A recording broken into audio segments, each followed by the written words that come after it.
বর্তমান জামানা মিলিয়ে দেখুন, হিতে বিপরীত। আজও সেই কোরআন মাজিদ আছে, আজ নবী নেই, সাহাবী নেই, তাবি নেই, রাসূল নেই, কিন্তু আল উলামা ওয়ারাসাতুল আম্বিয়া, নবীদের ওয়ারিসগণ অর্থাৎ আলেম ওলামাগণ আজও সমাজে আছে। আছে না নেই? আছে। সেই কোরআন আজও আছে। যে জাতি 360টা দেবদেবীকে ত্যাগ করেছে এর শিক্ষার ফলে, যে জাতি মদ পান ছেড়েছে, সুদ ছেড়েছে, ব্যভিচার ছেড়েছে, গোত্তরীয় ঝামেলা ছেড়েছে, সমস্ত কিছু থেকে মুক্ত হয়েছে একটি মাত্র কেতাবের শিক্ষার কারণে। আর আজ সেই মুসলিম জাতি, অনেক জায়গাতে হিন্দু ভাইদের এখন উৎসব চলছে, মুসলমান ছেলেরা, মুসলমান নেতা নেত্রীরা, মুসলমান এমএলএমপিরা, তারা দেখছি আজকে সেই উৎসবের উদ্বোধনী অনুষ্ঠানের ফিতা কাটছে মুসলমানেরা। কাটছে না? আল্লাহু আকবার! কি অবস্থা! মানে এখনো আইয়ামে জাহেলিয়াত চলছে।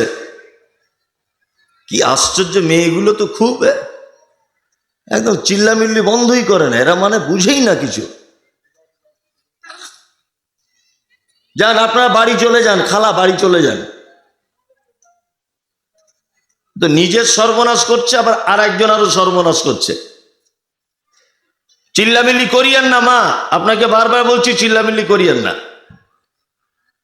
আসলে আমার বক্তব্য তো সবার পছন্দ হয় না, কারণ আমি ওই সুরসাট দিয়ে বলি না, ওই একটা করে বলি, ওই জন্য সবাই পছন্দ করে না।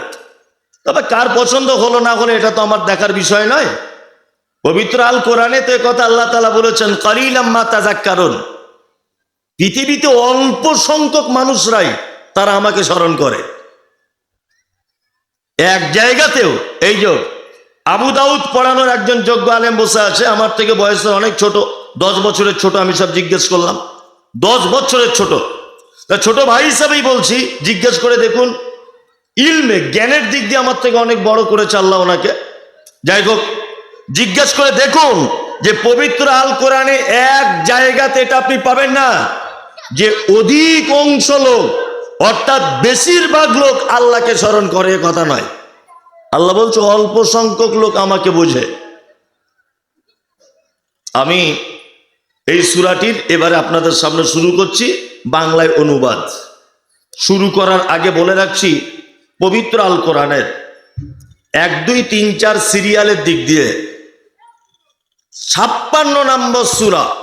এই সূরাটির নাম ওয়াকিয়া। নাম্বার 2, সূরাটি অবতীর্ণ হয়েছে মক্কাতে।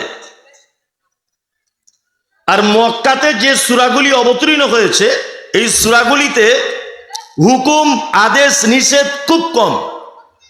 এই সূরাগুলিতে আপনি দেখতে পাবেন বেশিরভাগ জান্নাত, জাহান্নাম, স্রষ্টার পরিচয়, হযরত মুহাম্মদ সাল্লাল্লাহু আলাইহি ওয়াসাল্লামের মান্যতার ব্যাপারে আগ্রহী, এই সমস্ত ব্যাপারগুলো বেশি আলোচনা করা হয়েছে।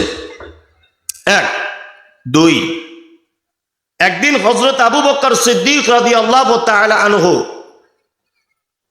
আল্লাহ নবী সাল্লাল্লাহু আলাইহি ওয়াসাল্লামকে জিজ্ঞাসা করছেন, আল্লাহ নবী, আপনি তো বুড়ো হয়ে যাচ্ছেন, আপনি তো বৃদ্ধ হয়ে যাচ্ছেন, আর আপনাকে তো দেখে বুড়ো বুড়ো মতো লাগছে, কারণ কি?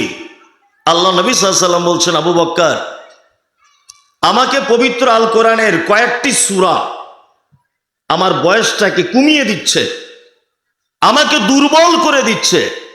তার মধ্যে এক নম্বর হচ্ছে সূরা ওয়াকিয়া, 2 সূরা মুরসালাত, 3 সূরা হুদ, 4 আম্মা ইয়াতাসাআলুন আনিন নাবাইল আযীম এই সূরাটি, আর একটা সূরা তাকবীর, ইযা শামসু কুব্বিরাত।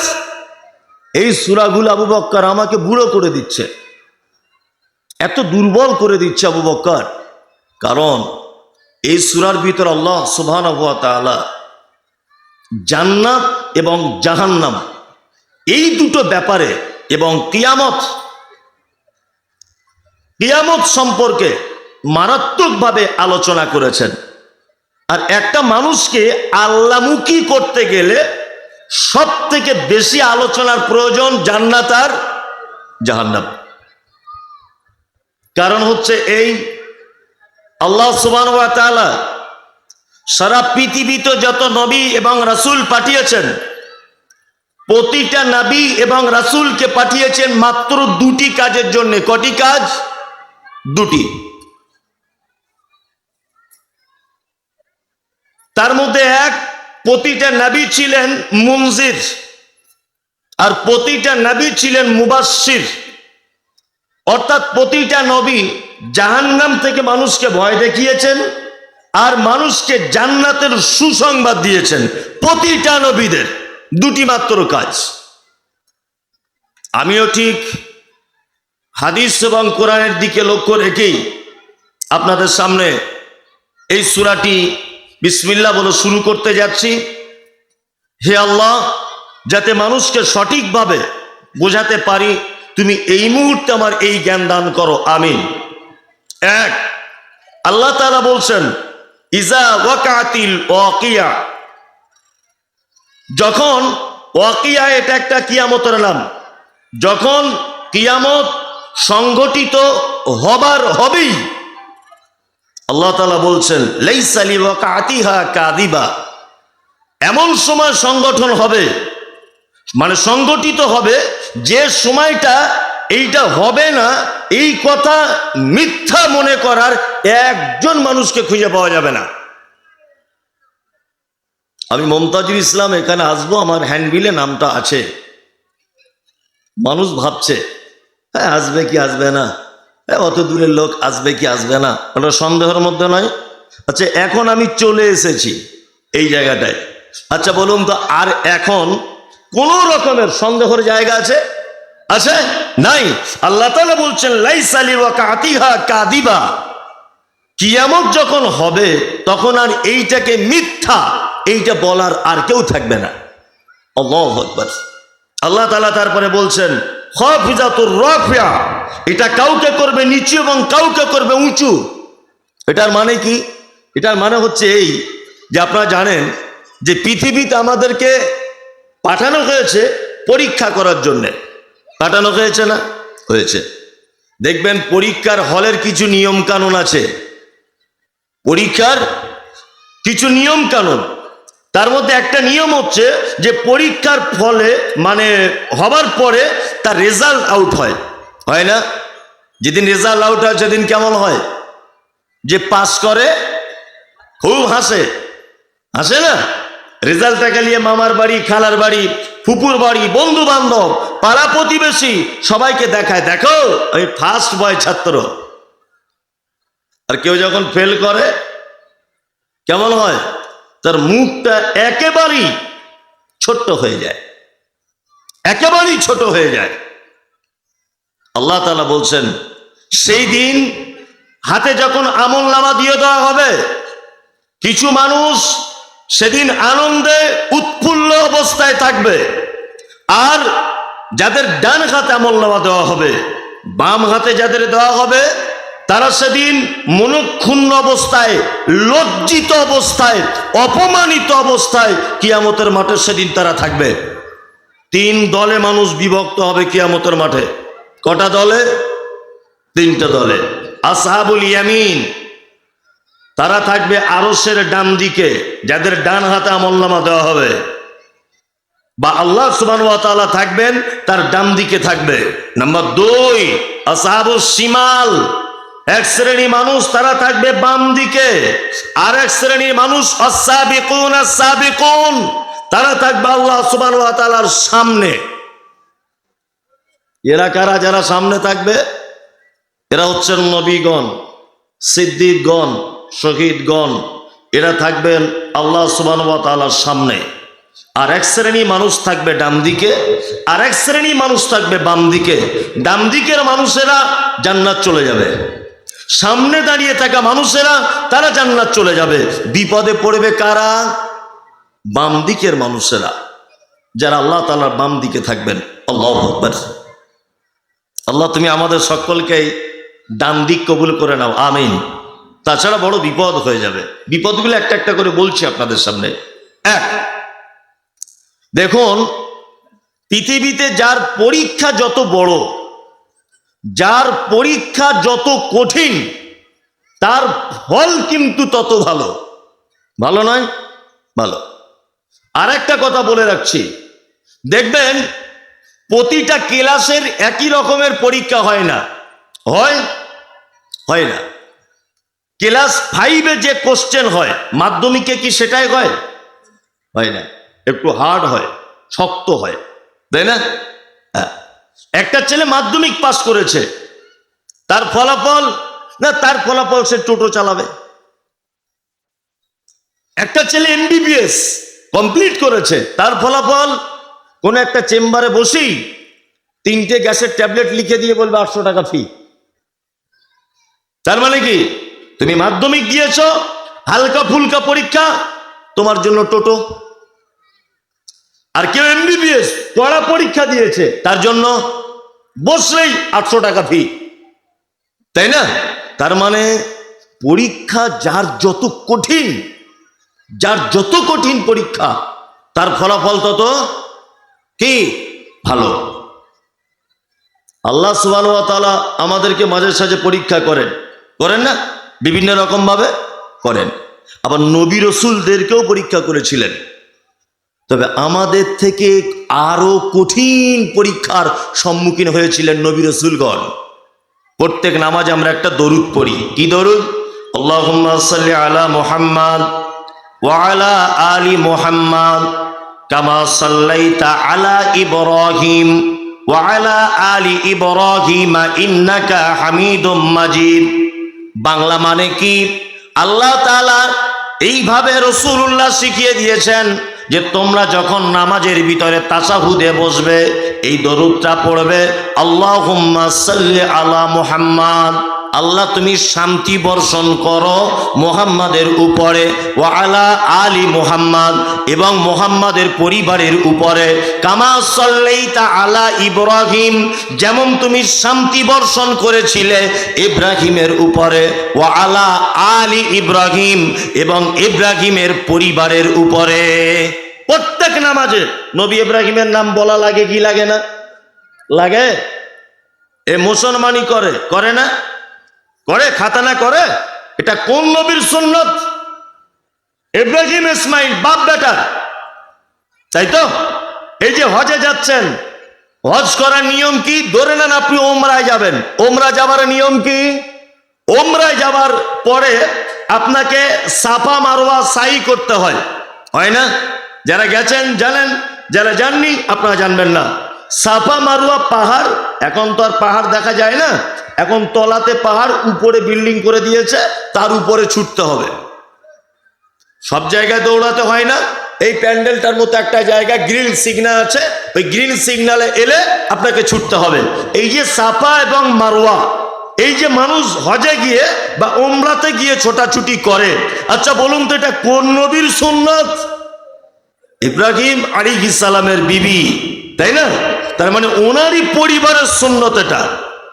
সারা পৃথিবীতে আপনাকে বলে রেখে দিচ্ছি, শুনে রেখে দেন, একজন মাত্র নবী, সেই নবীটির পায়ের ছাপ এবং কাবা শরীফ নির্মাণ করার জন্যে উনি যে পাথরের উপরে উঠে কাবা নির্মাণের কাজ করেছিলেন, সেই পাথরে ওনার যে পায়ের ছাপ লেগেছিল, যেটাকে বলা হয় মাকামি ইব্রাহিম, সেটা আজও পর্যন্ত কাবার এক সাইডে রেখে দেওয়া আছে।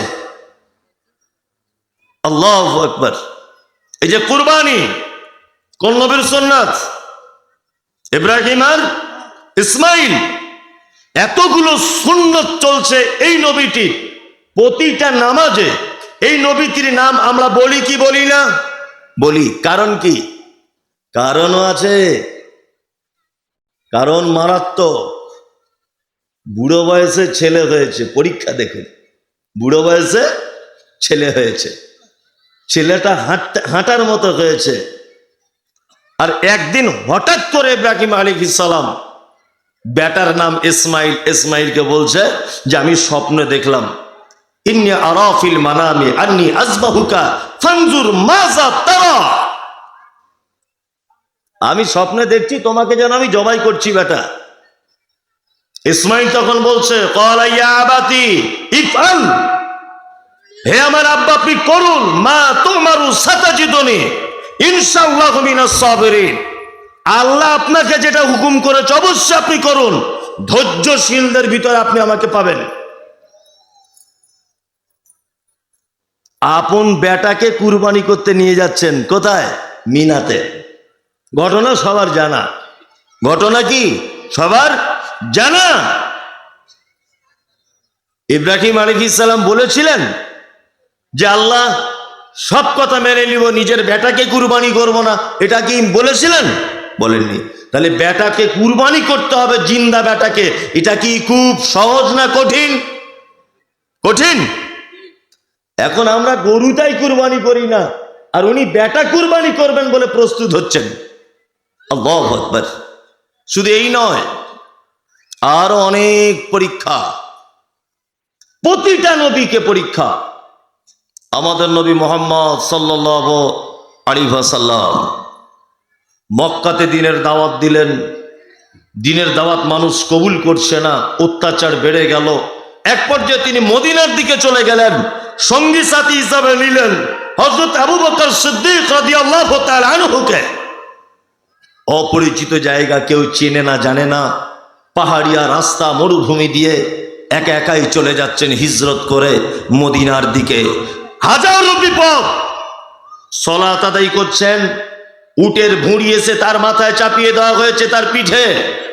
এই নয়, রাস্তা দিয়ে চলছেন, গলায় রশি দিয়ে টেনে ফেলে দেওয়া হয়েছে। আল্লাহ নবী সাল্লাল্লাহু আলাইহি ওয়াসাল্লাম মক্কাতে ইসলাম প্রচার করতে করতে আল্লাহ নবী সাল্লাল্লাহু আলাইহি ওয়াসাল্লামের চাচা মারা গেলেন। আম্মাদান খাদিজাতুল কুবরা রাদিয়াল্লাহু তাআলা আনহা, তিনি মারা গেলেন। আল্লাহ নবী সাল্লাল্লাহু আলাইহি ওয়াসাল্লাম অসহায় হয়ে পড়লেন, একেবারে অসহায়। ইনি ভাবছেন যে মক্কাতে আর মনে হয় থাকা যাবে না, আমাকে মেরে দেবে, আমাকে চলে যেতে হবে তায়েফে। তায়েফে চলে গেলেন। তায়েফের লিডারদের বাড়ি, নেতাদের বাড়িতে বাড়িতে গেলেন, গিয়ে বললেন তোমরা ইসলাম গ্রহণ করো, আমি নবী, আমার কাছে আল্লাহর ওহী আসছে। নেতারা তখন বলছে, আরে বদমাইশ তো বহু কোয়ালিটির দেখেছি, তোমার মতো তো দেখিনি। বাচ্চা ছেলেদেরকে লেলিয়ে দেওয়া হয়েছে, মেরে রক্তপাত করা হয়েছে, মেরে এত রক্তপাত করা হয়েছে যে শরীরে রক্ত জমে যাচ্ছে। আল্লাহ নবী সাল্লাল্লাহু আলাইহি ওয়াসাল্লাম গ্রাম থেকে বার হয়ে পাহাড়ের দিকে গেলেন। ফেরেশতারা এসে বলছেন, পাহাড়ের যারা ডিউটিরত ফেরেশতা এসে বলছেন, মুহাম্মদ সাল্লাল্লাহু আলাইহি ওয়াসাল্লাম আপনার এই অবস্থা কেন? আপনি একবার শুধু আমাদেরকে বলুন, চারিদিকের পাহাড়গুলোকে তাদের উপরে চাপিয়ে দিয়ে তাদেরকে ধূলিসাৎ করে দিই।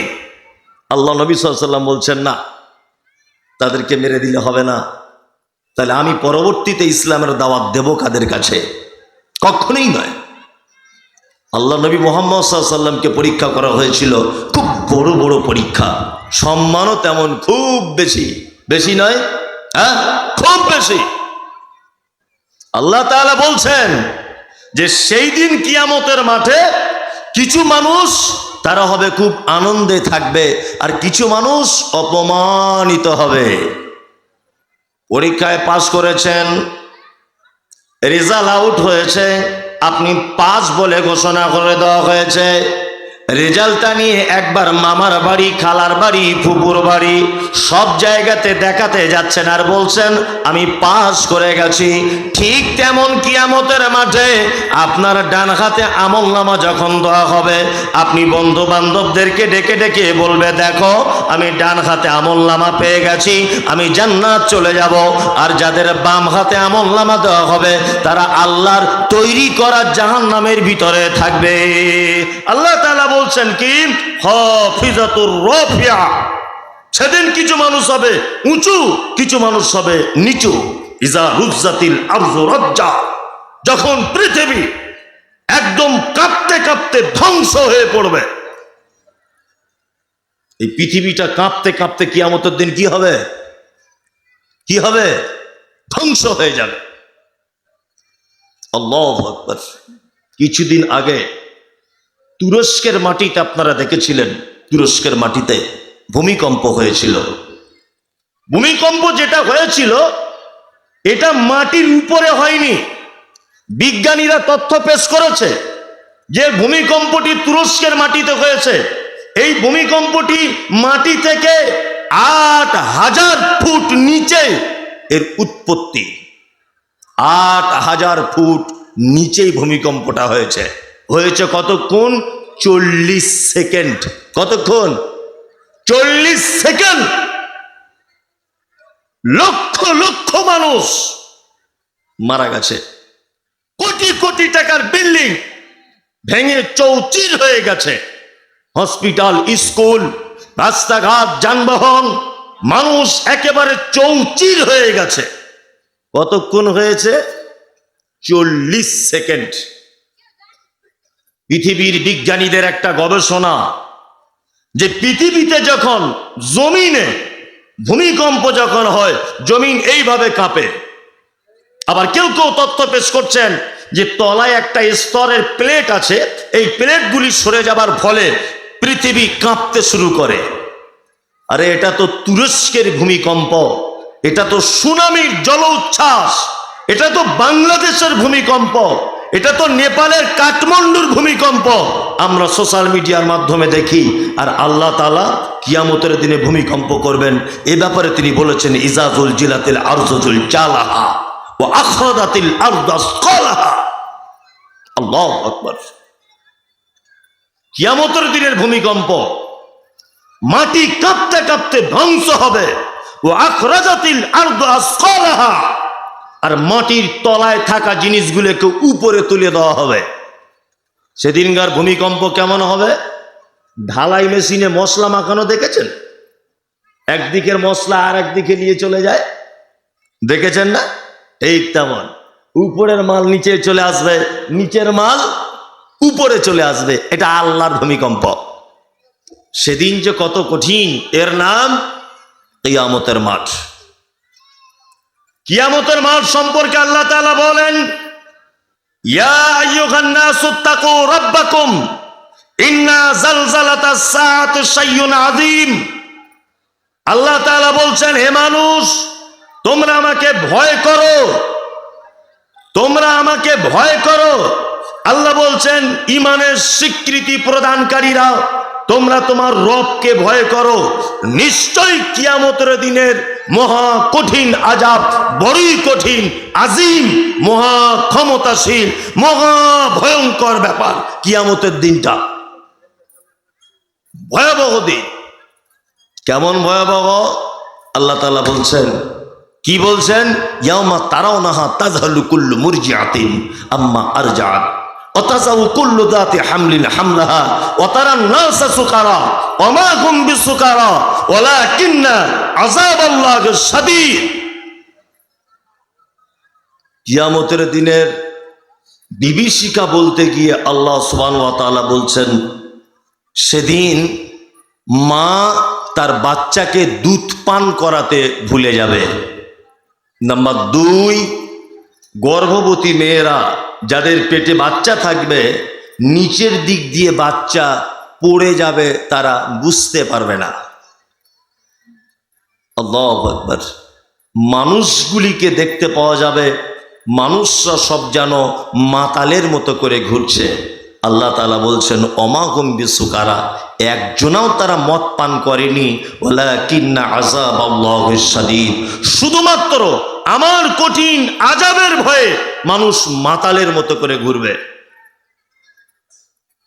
এর নাম কিয়ামতের মাঠ।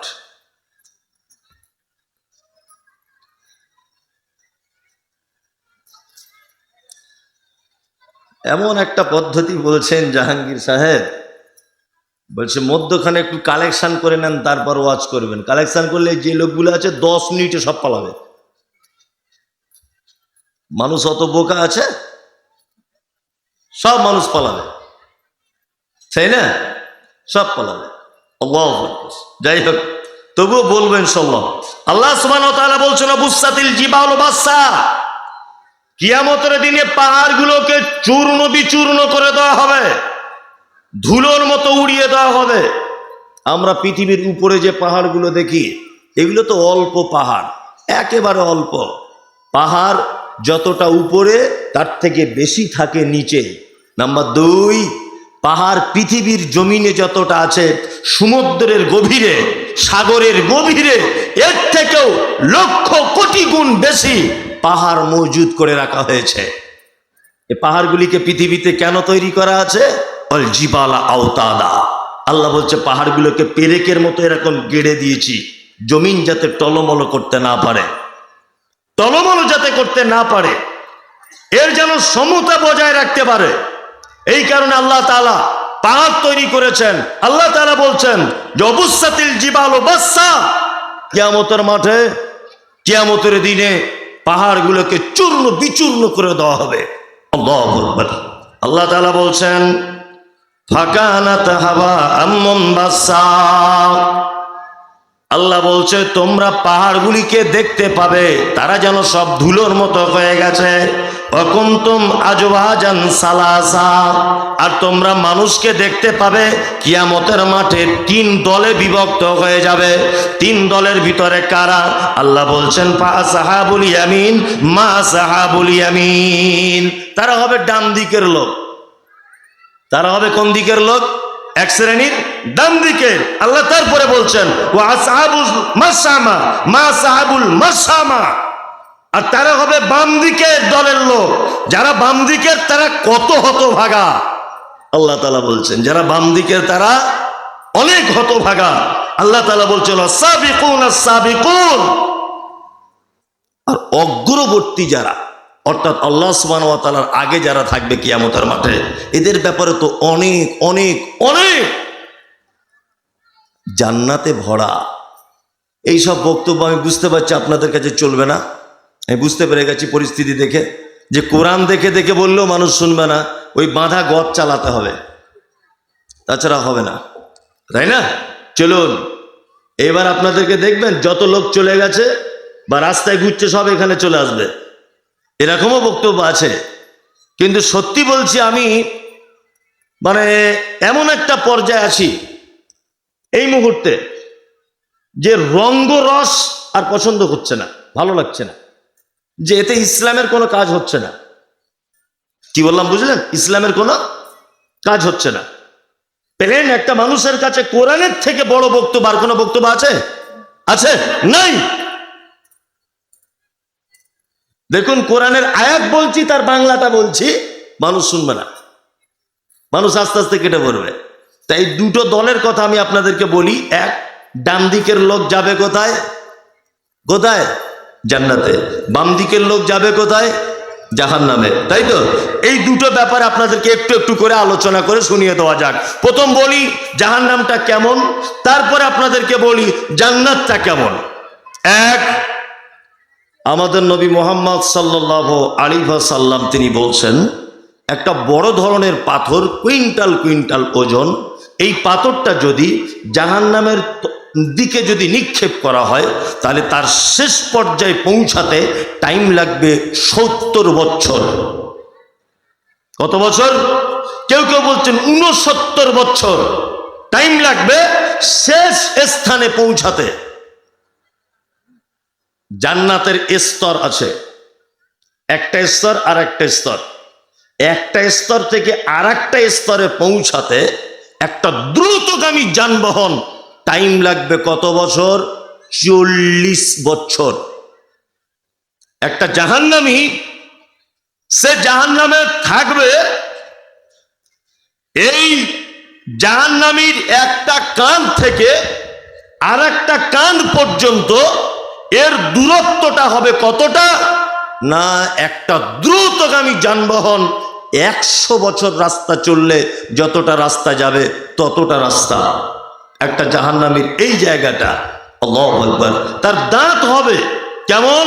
না উহুদ পাহাড়ের সমান। এইবার আপনাকে বলছি জাহান্নাম কি? আল্লাহ তাআলা বলছেন নারুল্লাহিল মুকাদা, এটা আমার প্রজ্বলিত আগুন।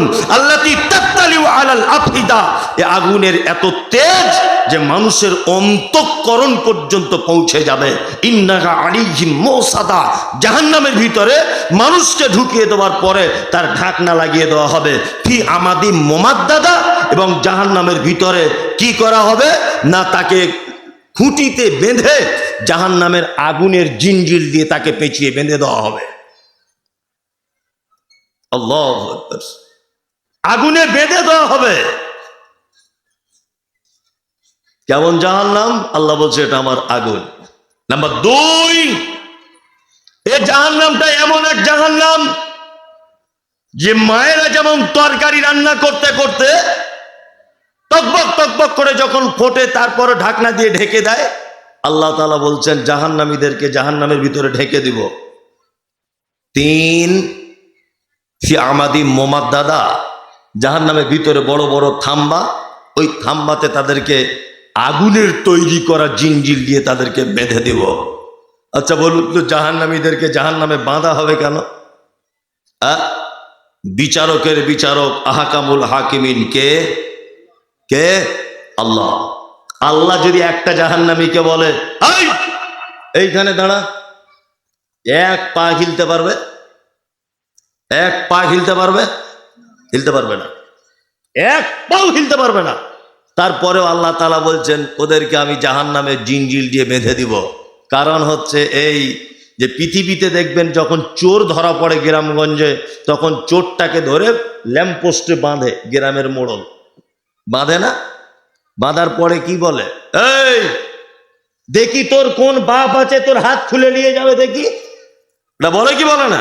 বলে দেখি তোর কোন বাপ আছে, এইখান থেকে তোকে ছাড়িয়ে নিয়ে চলে যাবে দেখি, বলে না? তার মানে মোড়ল তার ক্ষমতা দেখায়, দেখে না, দেখ আমি কত ক্ষমতাবান, আমি রাজনৈতিক দাপটের লোক, তোকে কে খুলে নিয়ে যাচ্ছে দেখি, দেখি তোর কোন বাপের ক্ষমতা আছে। বলি কি বলি না? বলি। আল্লাহ তাআলা ঠিক তেমন জাহান্নামের ভিতরে 2 দিক দিয়ে বাঁধবেন, মানে চারিদিক দিয়ে লোহার জিঞ্জিল দিয়ে বাঁধবেন। আর কিয়ামতের দিনের সম্পর্কে বলেন, খুযুহু ফাগুল্লু সুম্মা জাকিমুস সাল্লু, অপরাধীদের পিছন দিক দিয়ে হাত এইভাবে বাঁধা থাকবে। ক্ষমতা ছিল বলে লকডাউনে লোককে বাড়িতে ঢুকিয়ে বুলডুজার দিয়ে বাবরি মসজিদ ভেঙে দিয়েছে। এরকম লোক আছে না নেই ভারতবর্ষে? আছে। নাম নরেন্দ্র মোদী। কিয়ামতের দিনে হাত বাঁধা থাকবে তার পিছন দিক দিয়ে। এই যে কিছুদিন আগে অমিত বাবু, দিলীপ বাবু, চ্যাটার্জি, ভট্টাচার্য, চট্টোপাধ্যায়, যারা বড় বড় মানে লিডার, বড় বড় কমরেড, ক্ষমতার দাপটে, দলীয় দাপটে গরিব নিরীহ মুসলমানদের উপর অত্যাচার চালিয়েছে, আল্লাহ তাআলা কিয়ামতের মাঠে বলবেন খুযুহু ফাগুল্লু, তাদেরকে ধরো, তাদের পিছনে হাতগুলোকে এইভাবে বাঁধো, আর তাদেরকে হিচড়াতে হিচড়াতে জাহান্নামে নিয়ে যাও। জাহান্নামে নিয়ে গিয়েও তাদের ছাড় নেই। আল্লাহ তাআলা বলছেন ফি আমাদি মুমাদ্দাদা, তাদেরকে তার ভিতরে লোহার জিঞ্জির গরম করে জাহান্নামের ভিতরে তাদেরকে বেঁধে দেওয়া হবে।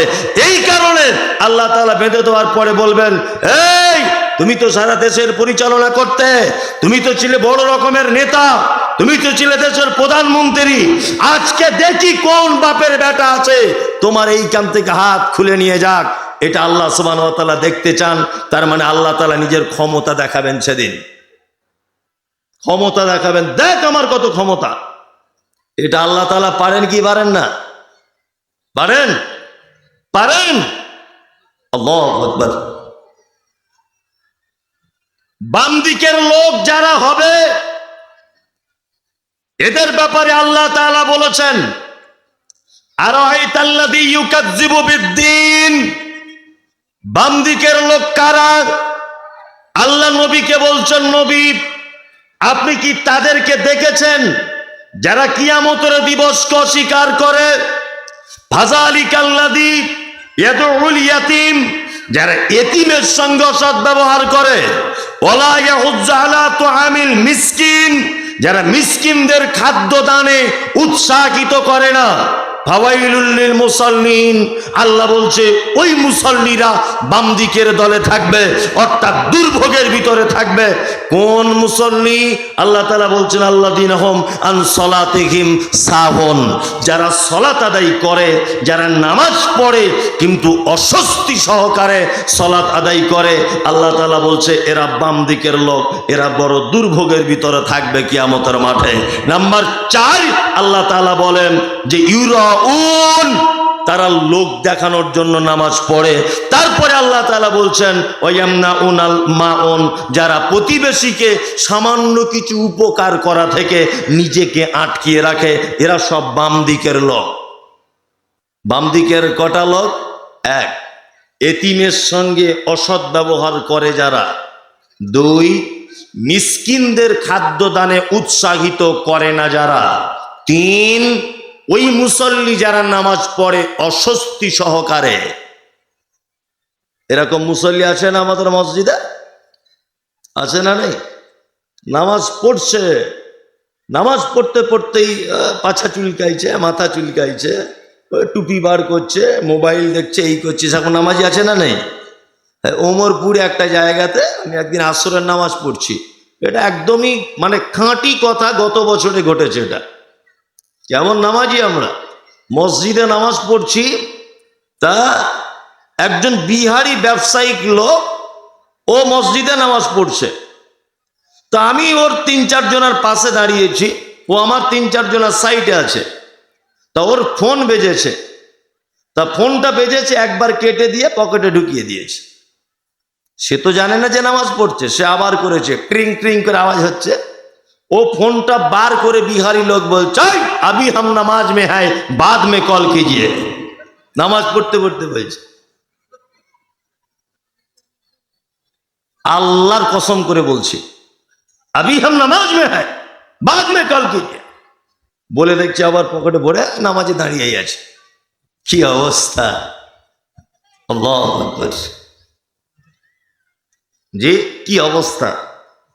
নামাজি নামাজি অথচ নামাজ পড়ে, সালাত আদায় করে, অমনোযোগী, মনোযোগ দেয় না সালাতে।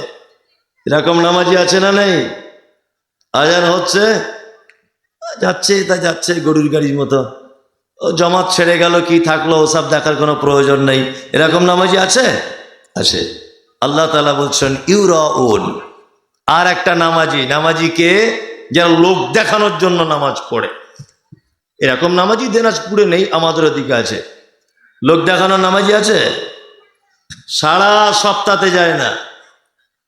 দেখবেন জুম্মার দিনে ফক সেন মেরে সাদা পাঞ্জাবি পরে বসে আছে প্রথম কাতারে। আর ওই যে ইমাম সাহেবরা বলেছে একটা জুম্মা থেকে আর একটা জুম্মার নেকি মানে গোনা মাফ হয়ে যায়। হ্যাঁ, ও ভেবেছে আজকে গেলেই গোনা মাফ হয়ে যাবে, ও ভেবেছে হয়তো। এরকম নামাজি আছে না নেই? আছে। আবার ও শুধু নামাজি নয়, ও শুধু জুম্মার নামাজি নয়। ইমাম সাহেব যদি কোনোদিন 2-4 মিনিট খুতবা এদিক ওদিক যদি করে দেয়, বেশি হয়ে যায় বা কম হয়ে যায়, বা মসজিদের কমিটির কোনো ভুল ত্রুটি যদি পেয়ে যায়, তা ও এসে মসজিদের বাহিরে এমন করে বলবে যে মনে হচ্ছে পাক্কা তাহাজ্জুদ সহ নামাজি। আর কিছু লোক আছে মাথা মোটা, যাদের মাথায় কিছু নেই, ও আবার ওকে পাম দিয়ে বলে তুই হচ্ছিস বাপের বেটা, যা বলিস সামনাসামনি বলিস। এরকম লোক আছে না? ঈদের নামাজ পড়ে ঝামেলা করে, জুম্মার দিনে ঝগড়া বাঁধায়। এরকম লোক আছে না নেই? আছে। আর ও যখন ওকে পাম দিয়ে মোটা করে দেয় যে তোর মতো বাপের বেটা নেই, হক কথা বলিস সবার সামনে, ও ফুলে গিয়ে আরো জোরে জোরে বলে। আরো জোরে জোরে বলে মানে ও মানুষ নয়, ও হচ্ছে গয়াকার ধয়াকার মানুষ, ও গাধা। ওই ইমাম সাহেবের মান সম্মান নিয়ে ছিনিমিনি খেলছে, মানে ওর নিজের মান সম্মান নেই। কি বলছে বুঝতে পারছেন? আর 5 জনের মান সম্মান নিয়ে টানাটানি করছে, মানে ওর নিজের মান সম্মান নেই। আল্লাহু আকবার। আল্লাহ তাআলা বলছেন ওয়ায়ামনাউনাল মাউন।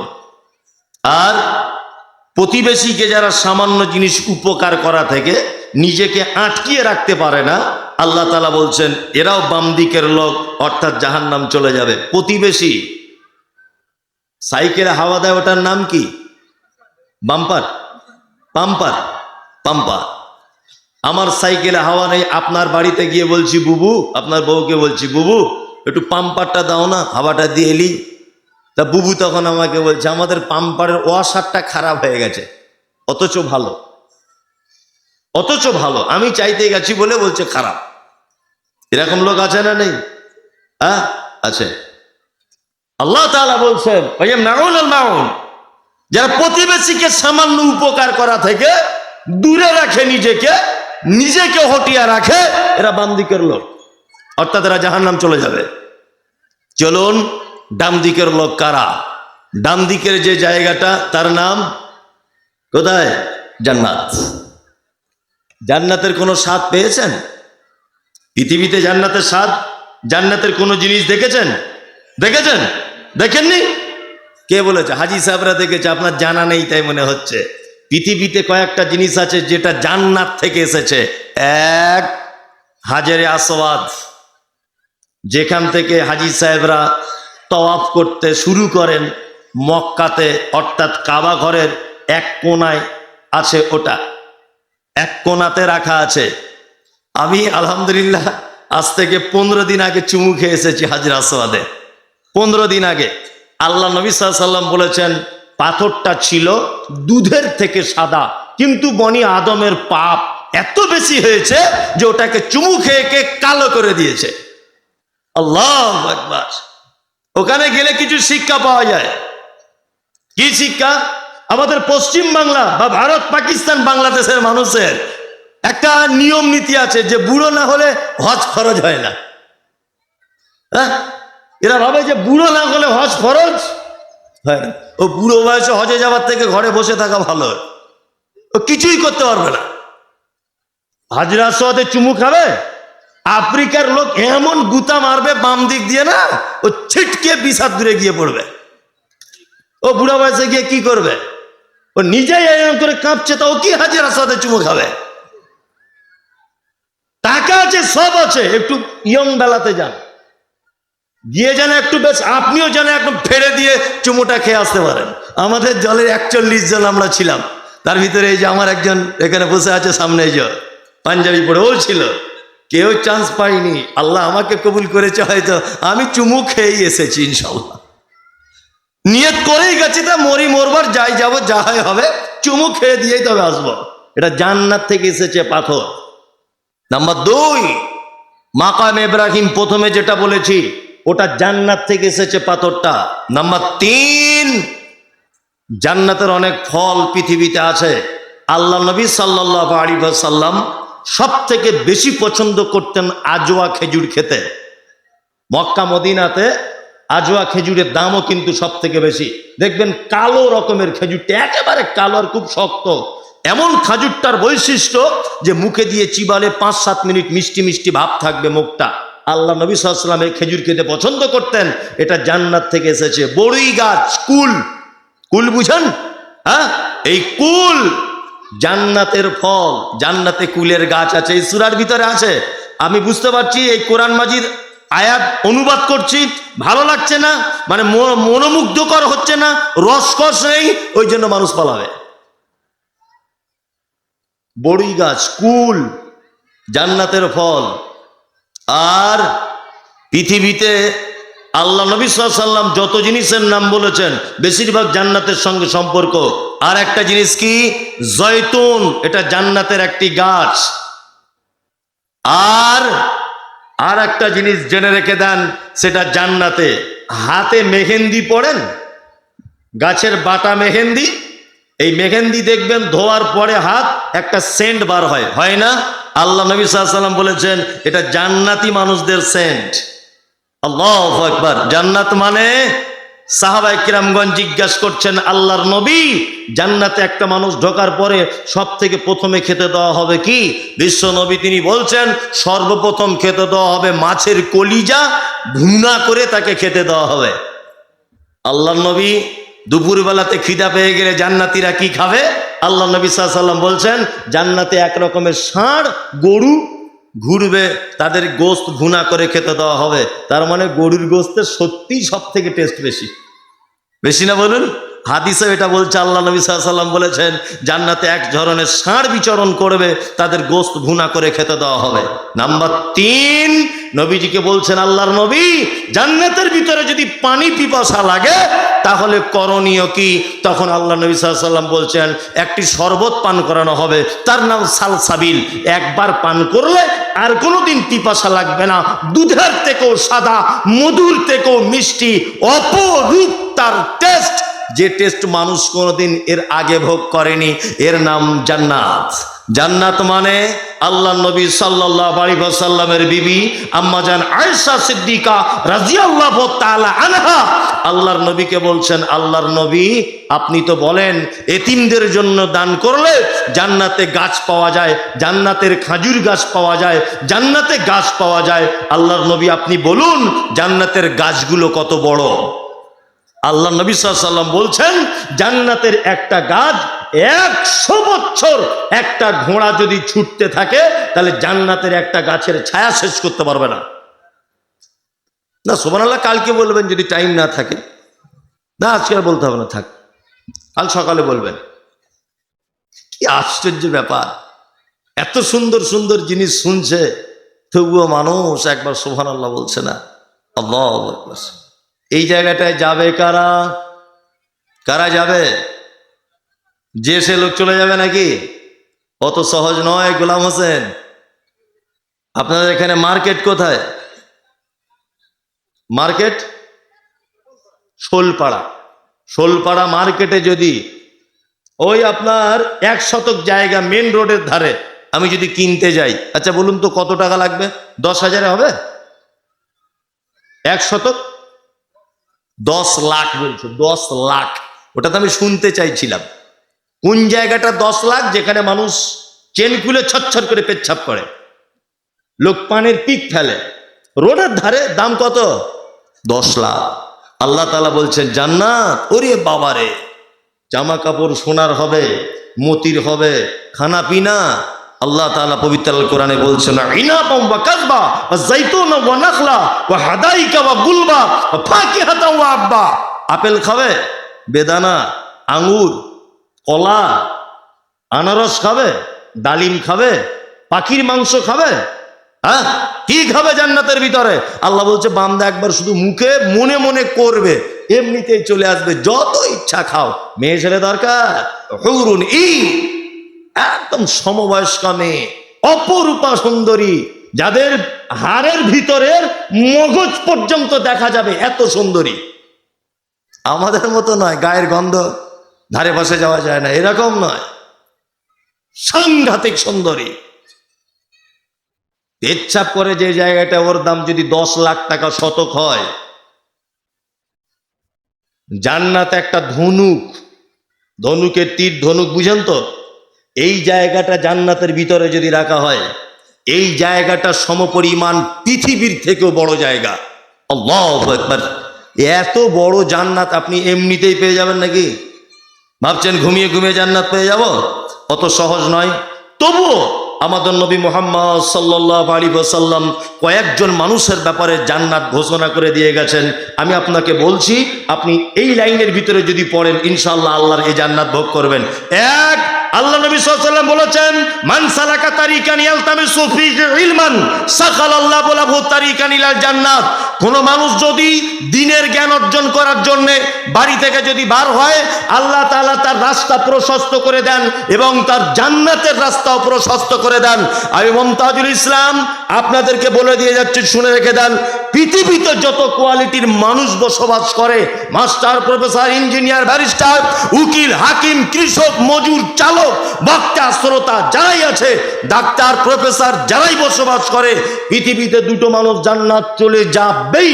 মুহাম্মদ সাল্লাল্লাহু আলাইহি ওয়াসাল্লামের হাদিস অনুযায়ী এটা বোঝা যায়। সেটা হচ্ছে এক, মাদ্রাসায় যে ছাত্ররা পড়ে এরা জান্নাতে যাবেই। দুই, যারা বর্তমানে মৌলভী সাহেব হয়ে গেছে, মাদ্রাসা মসজিদের সঙ্গে যুক্ত আছে, এরা জান্নাতে যাবেই। মুহাম্মদ সাল্লাল্লাহু আলাইহি ওয়াসাল্লাম বলেছেন মান সালাকা তারিকান ইয়ালতামিসু ফীহি ইলমান সাহালাল্লাহু লাহু তারিকান ইলাল জান্নাত। কেউ যদি দ্বীনের জ্ঞান অর্জন করার জন্য যায় বা চেষ্টা চালায়, আল্লাহ তার দুনিয়ার রাস্তা সহজ করে দেয়, আল্লাহ তার জান্নাতের রাস্তাও সহজ করে দেন। সুবহানাল্লাহ। ছেলেকে মাদ্রাসায় পড়ান, জান্নাত।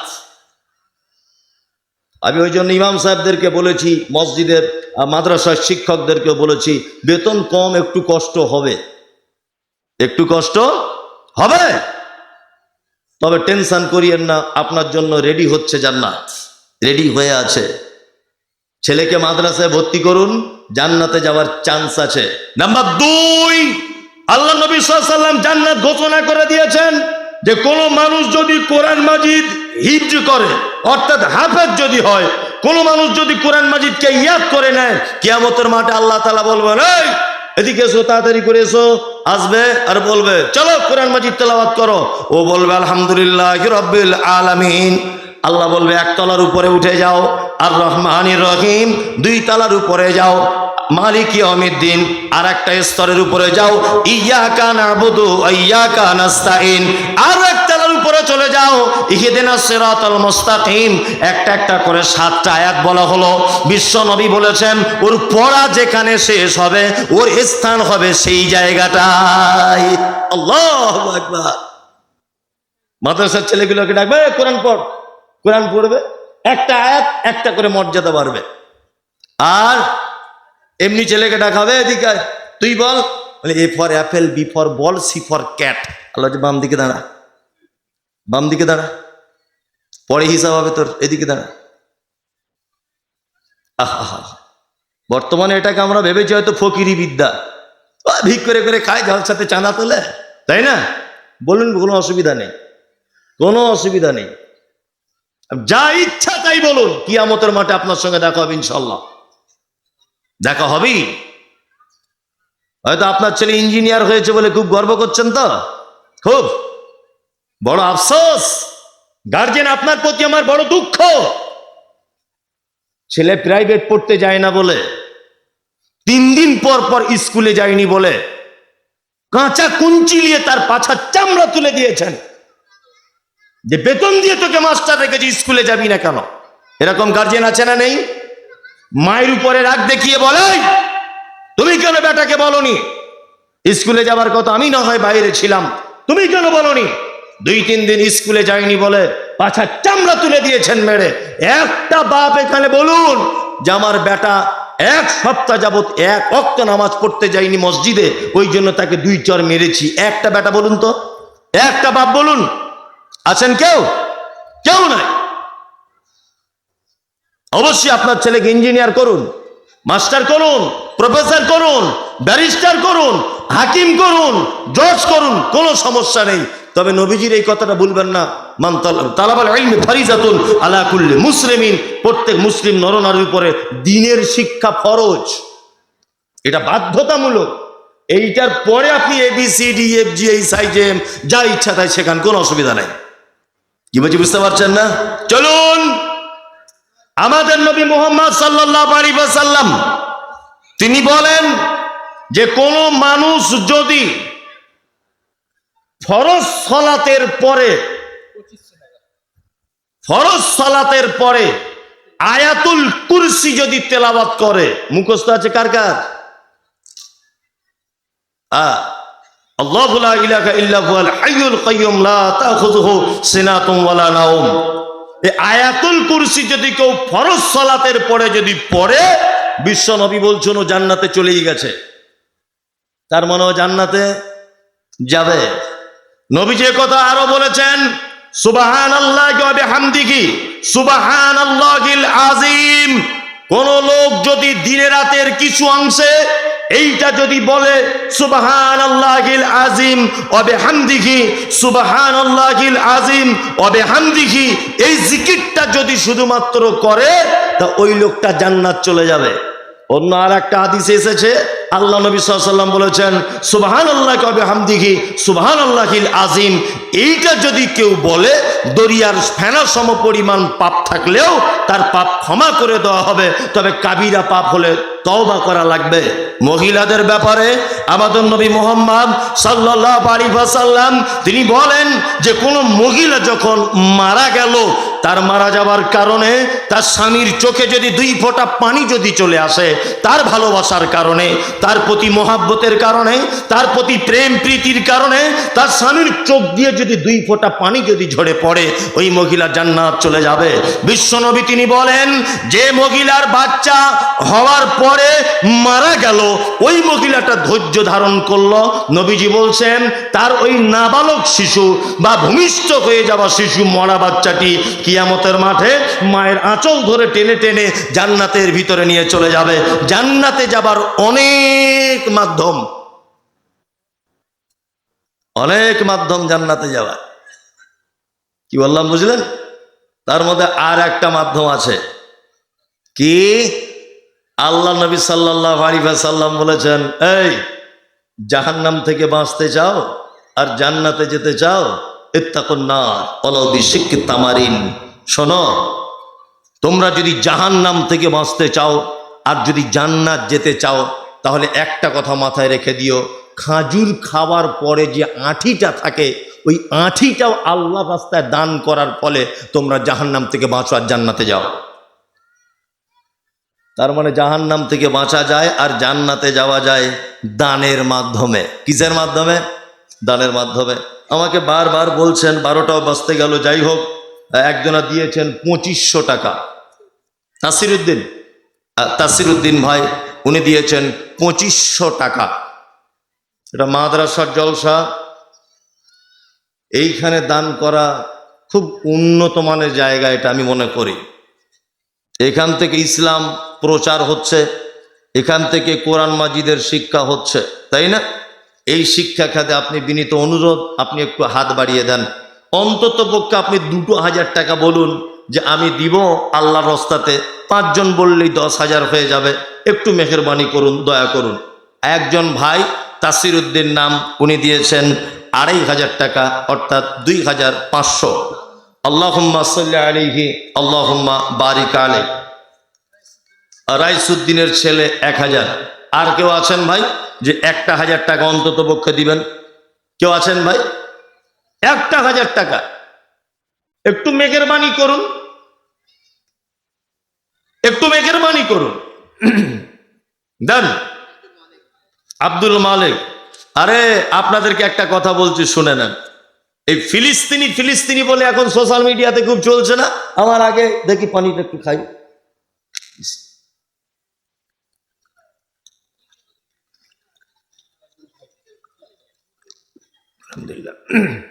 আপনারা বলছেন না ফিলিস্তিনি, বলছেন তো? বলছেন। এই মুহূর্তে আপনাদের কাছে 2টো অপশন, টোটাল পশ্চিম বাংলাতে নয়, বাঙালি বক্তারা ইউটিউব খুললে ফিলিস্তিন, এ কথা কেউ বলে না। এখান থেকে আপনি সহযোগিতা করতে পারবেন? ফিলিস্তিনি, আপনি তো একদম সাধারণ লোক, সহযোগিতা করতে পারবেন? পারবেন না? তাহলে আপনি অন্তত পক্ষে 2টো কাজ করুন।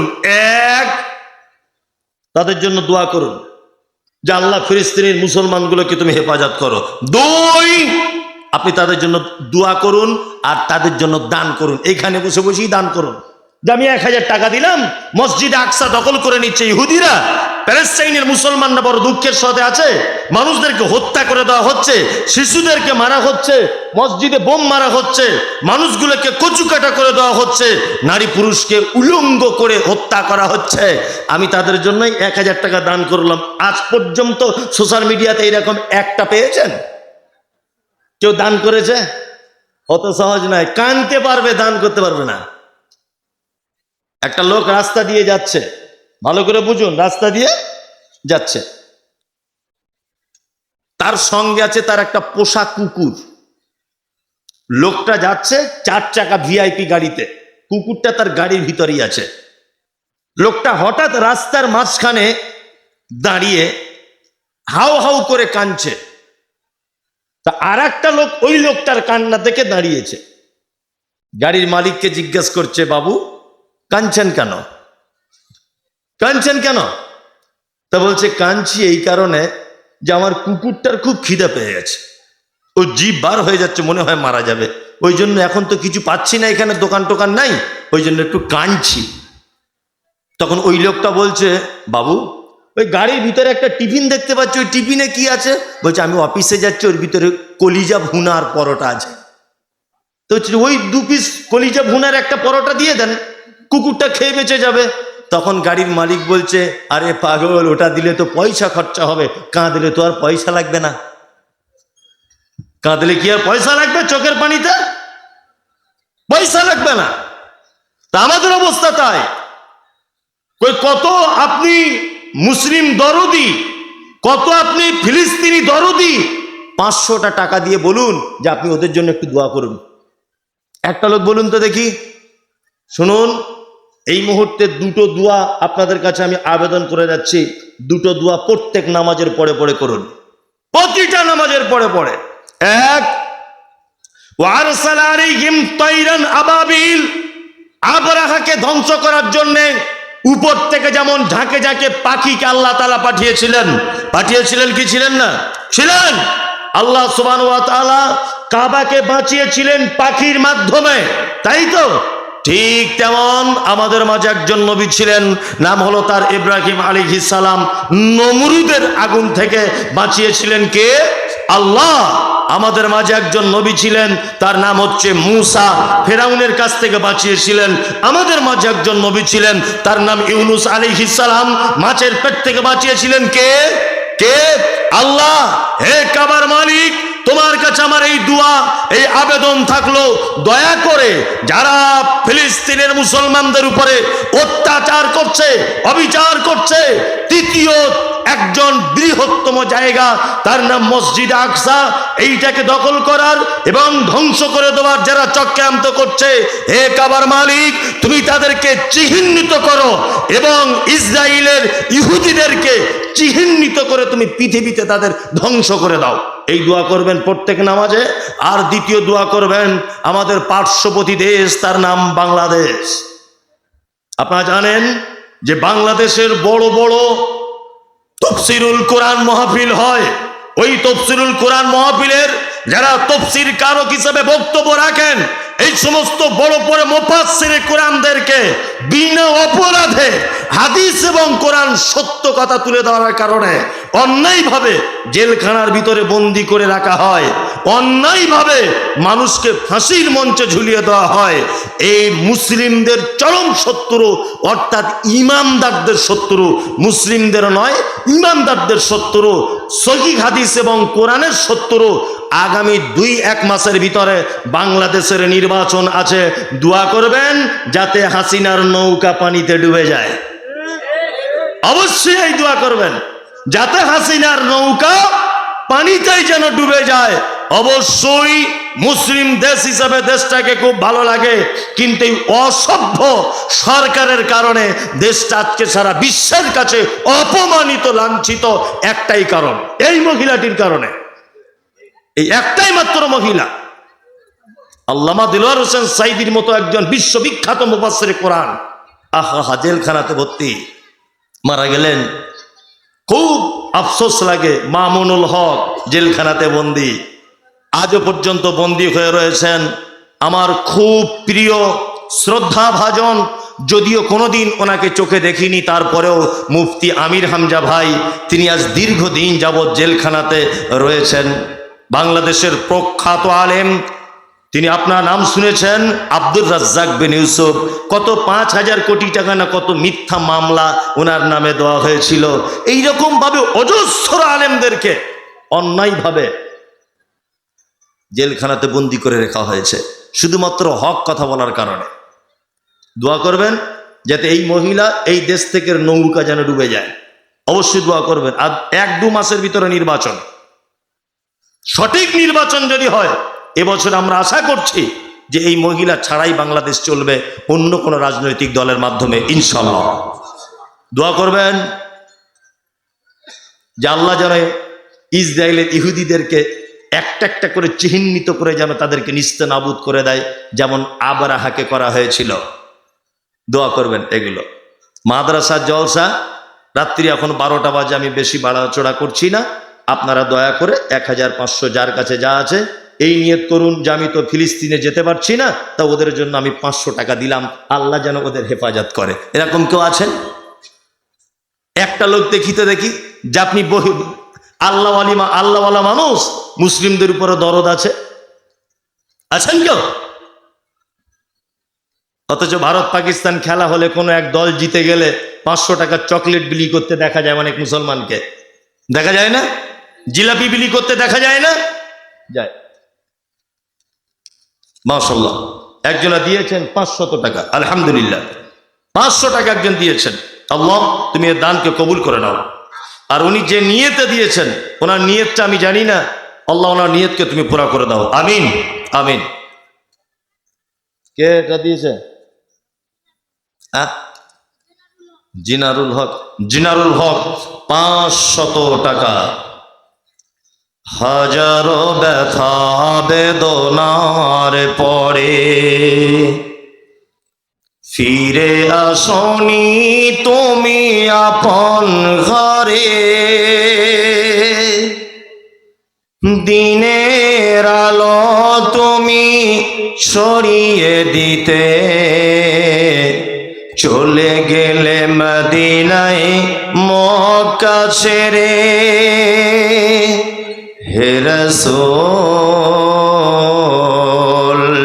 তোমাকে ভুলি আমি কেমন করে, হাজারো ব্যথা বেদনার পরে ফিরে আসনি তুমি আপন ঘরে, দিনের আলো তুমি ছড়িয়ে দিতে চলে গেলে মদিনায় মক্কা ছেড়ে।